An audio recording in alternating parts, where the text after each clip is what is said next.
Speaking of reliability, a podcast with good friends talking with you about reliability engineering topics.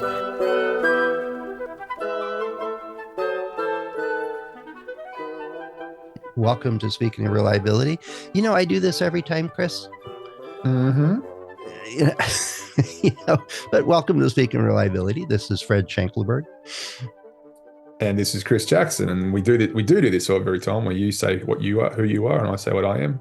Well, sometimes we mix it up. Sometimes you start it and it goes the other way and kind of jolt people a little bit. But we don't want to change that because that's the way we've always done it, Fred. Yeah, that's the issue, isn't it? It's, we've been, part of it is, it's a conversation the other day and it sparked this and we were chatting about it a little bit. And as our typical habit is, we start talking about it and like, oh, we should hit record. Mm-hmm. So we did that. But the conversation was basically, well, how do I set a reliability goal? And I think it was based on the podcast or the webinar I did on reliability goals a little while ago. And it was a short conversation, but but we always do it that way. It was kind of the phrase that caught my eye. And their goal was based on running a particular test. If the product passed this test, which was a pretty benign test, you stick it in a chamber and warm it up slightly and pull it back out and see if it still works. And that's not a goal, that's a test. That's our goal. We've always done it that way. Oh, okay. Why? And it kind of devolved pretty quickly. And I think they were trying to figure out a way to break that cycle and actually do something useful. So it was a good conversation. Yet I've heard that, I don't know how many times in so many different organizations. So why do you do that? Well, we always do it that way, or we always do it this way, or it's just standard practice. Every product goes through this. Is it a regulation that's required by some statute or law or something? Oh, okay.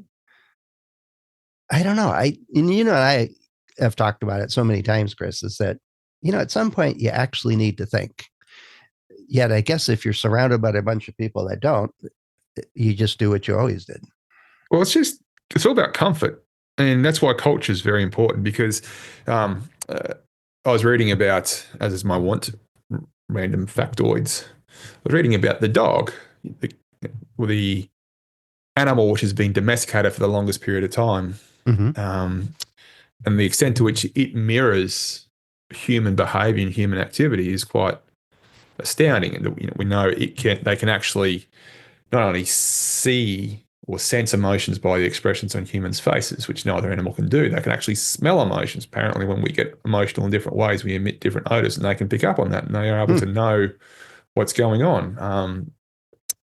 And obviously, they've been selectively bred where dogs which can empathize with humans are prioritized for in selective breeding programs. The reason we're talking about that is because one of the reasons they're able to identify these unique or peculiar behavioral sets in dogs, they're able to do tests like, for example, observe what would happen when a dog was distressed or scared or, for lack of a better term, uncomfortable.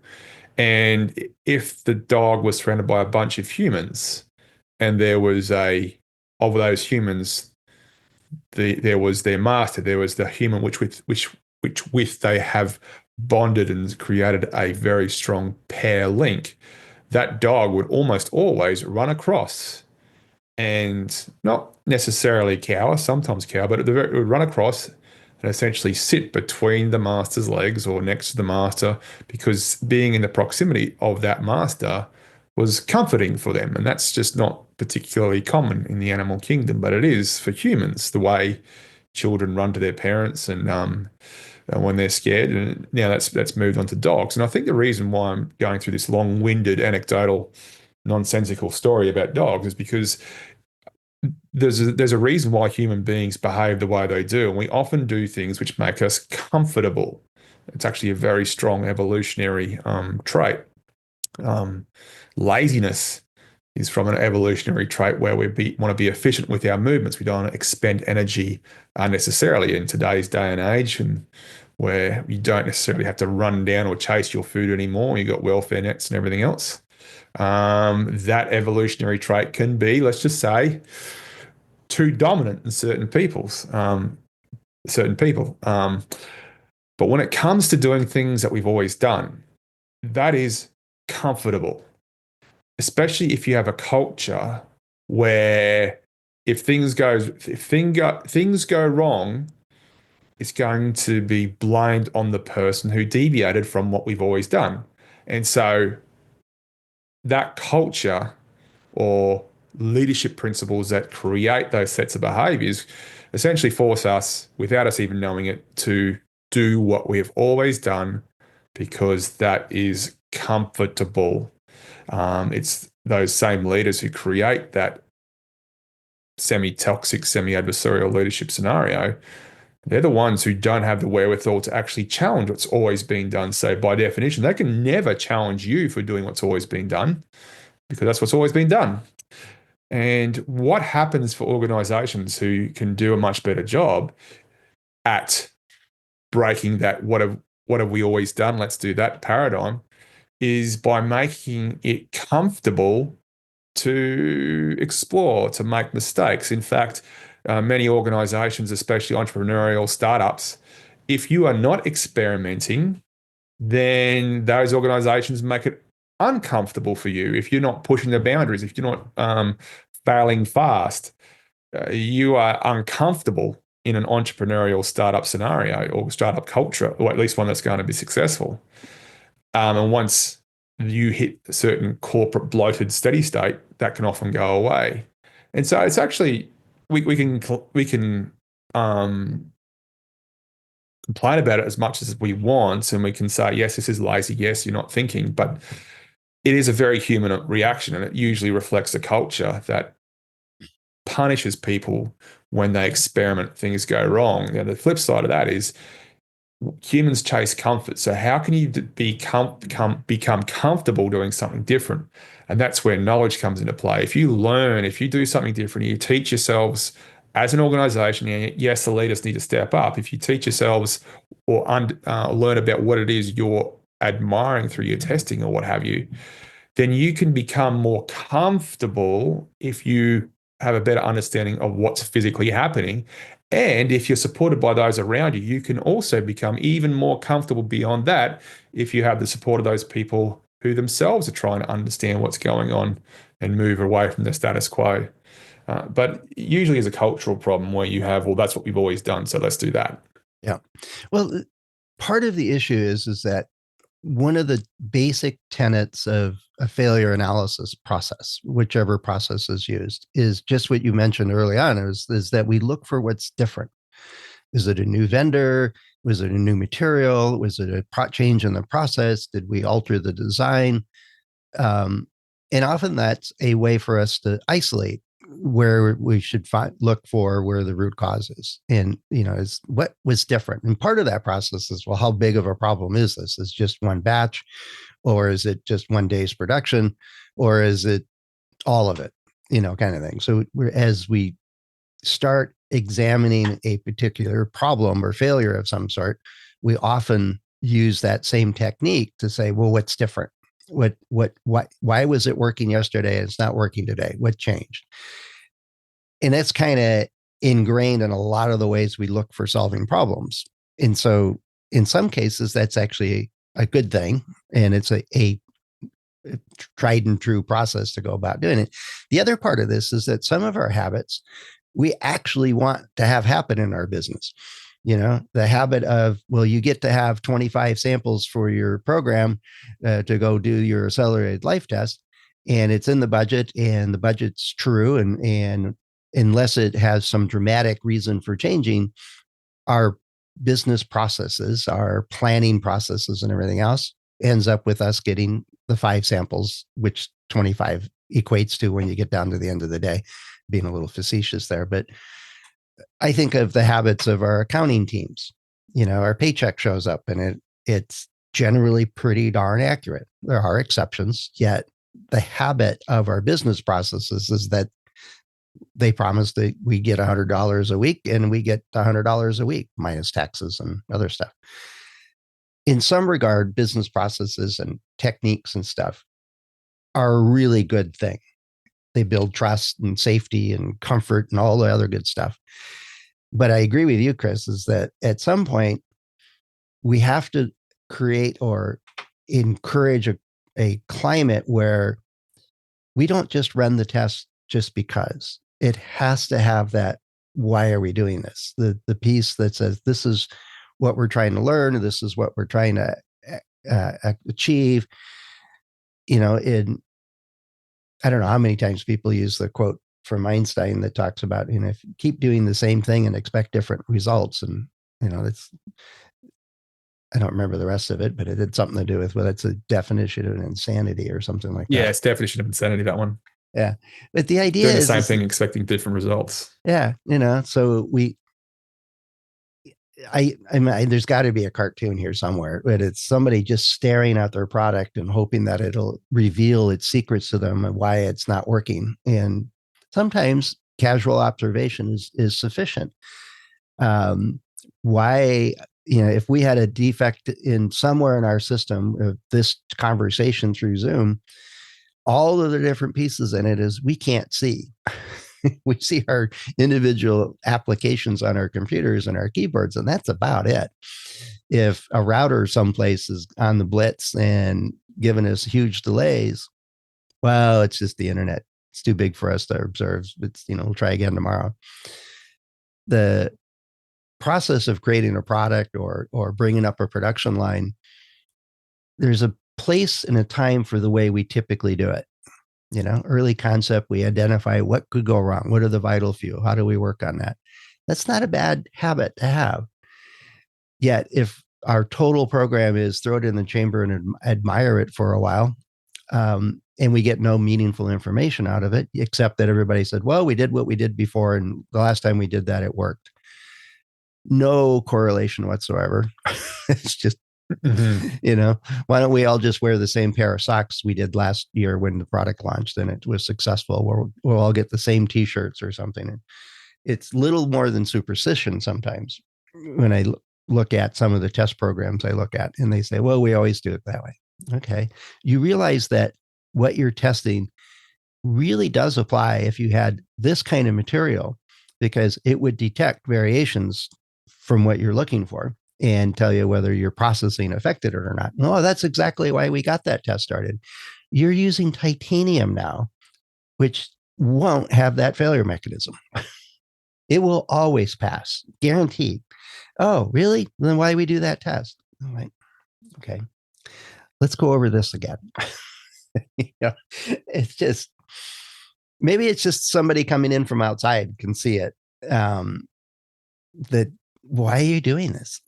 Kind of thing. And I think you hit it on the head. It's a comfortable practice. You don't have to, make an argument one way or the other to do something different. It's just do what you did before.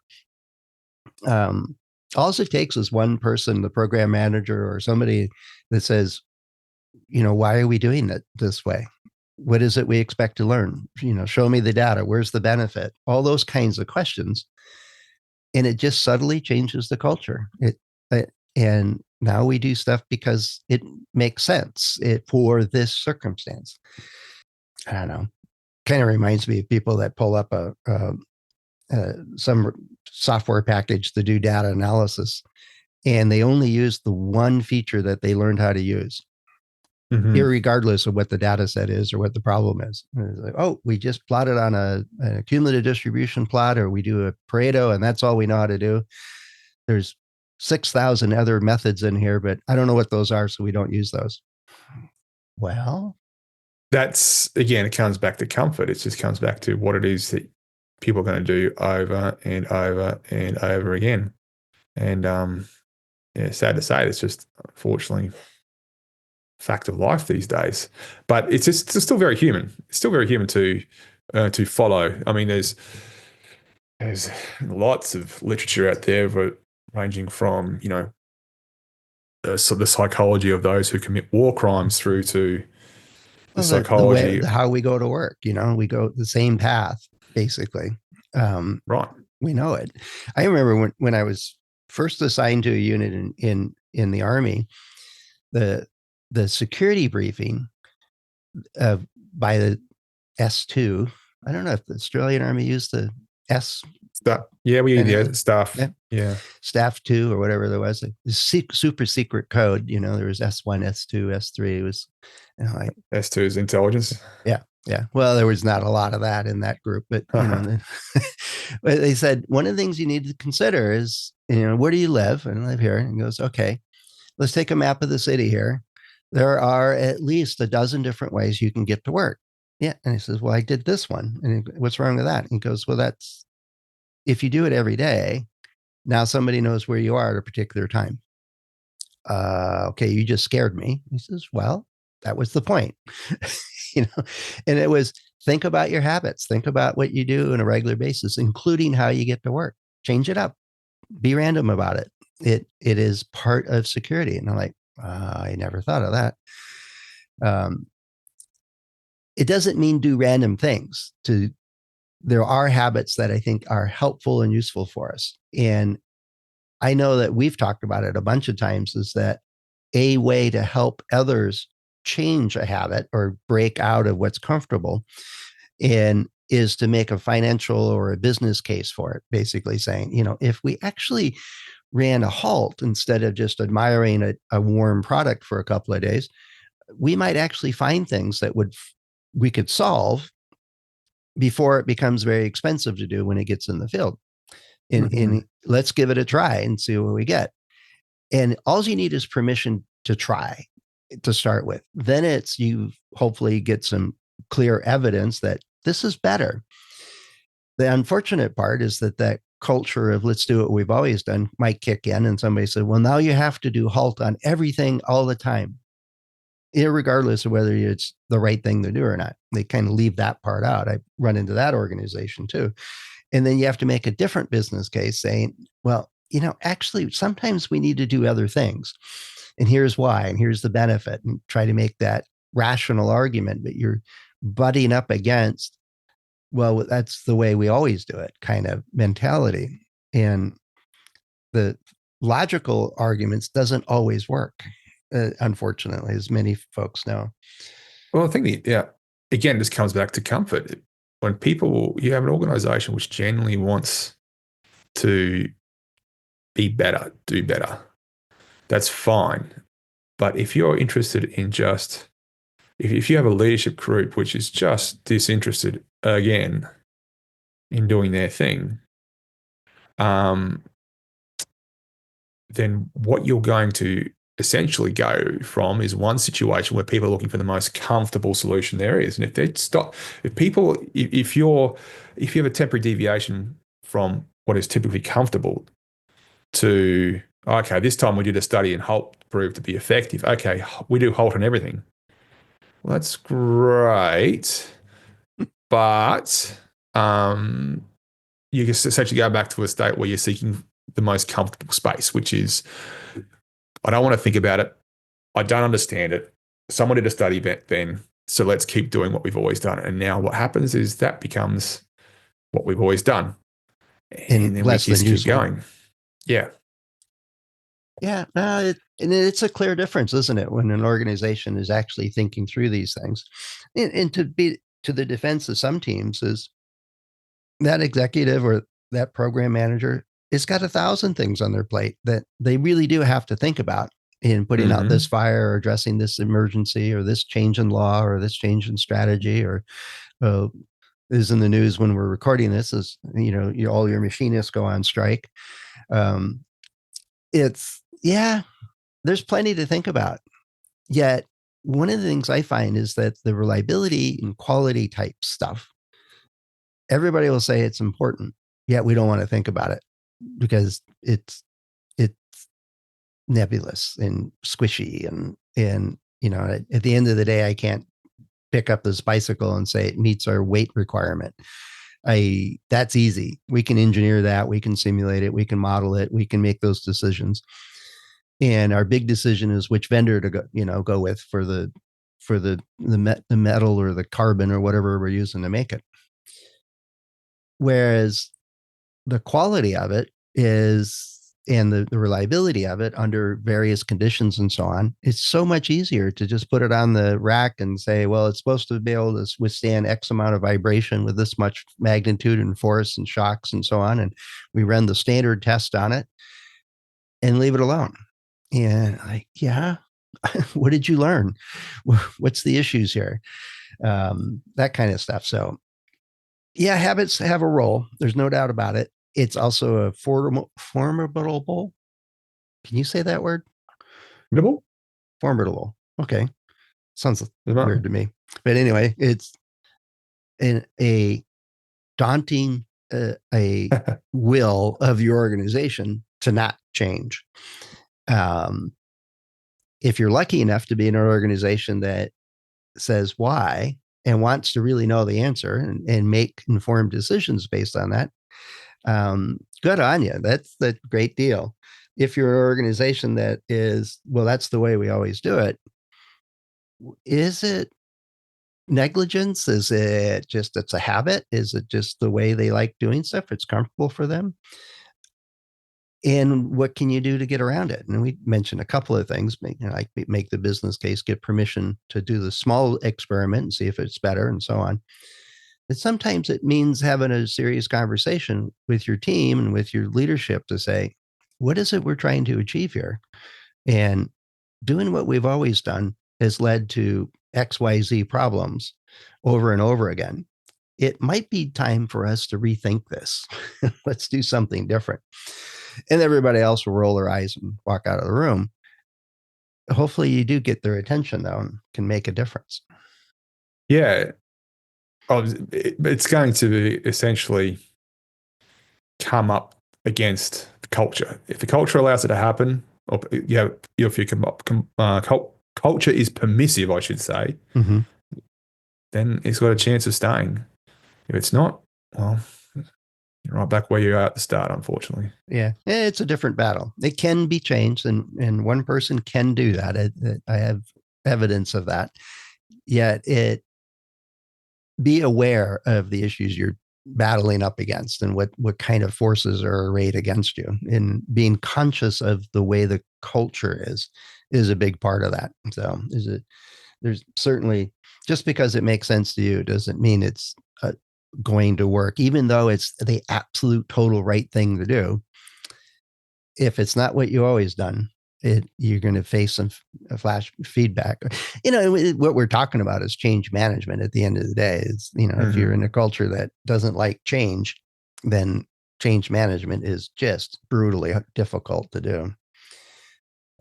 But anyway, I'm hoping that some of the folks listening to this are in organizations that have taken hints and tips from our previous discussions on the show and were able to improve the culture of the organization. So it's not, that's the way we've always done it kind of thing, or you have a fighting chance to actually get changes and improvements enacted and make better products or systems. But if you're in a spot one way or the other, let us know what's working, what's not working. How many times have you heard, well, that's the way we always did it? That one I'd be very interested in. And what can you do about it? What have you done about it? Let us know. Head over to accendoreliability.com/go/SOR. And you can find a couple of ways to get in touch with us. Chris and I and the other hosts of the show are available through LinkedIn and our About pages. So plenty of ways for you to get in touch.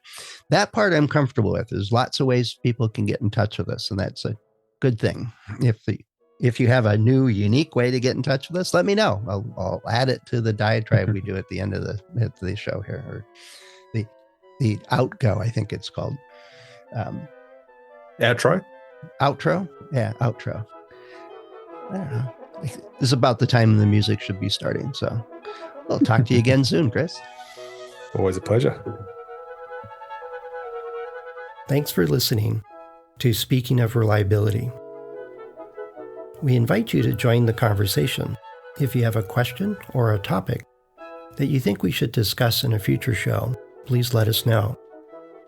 You can find a comment box below the episode show notes, or just leave a note as part of a review on iTunes.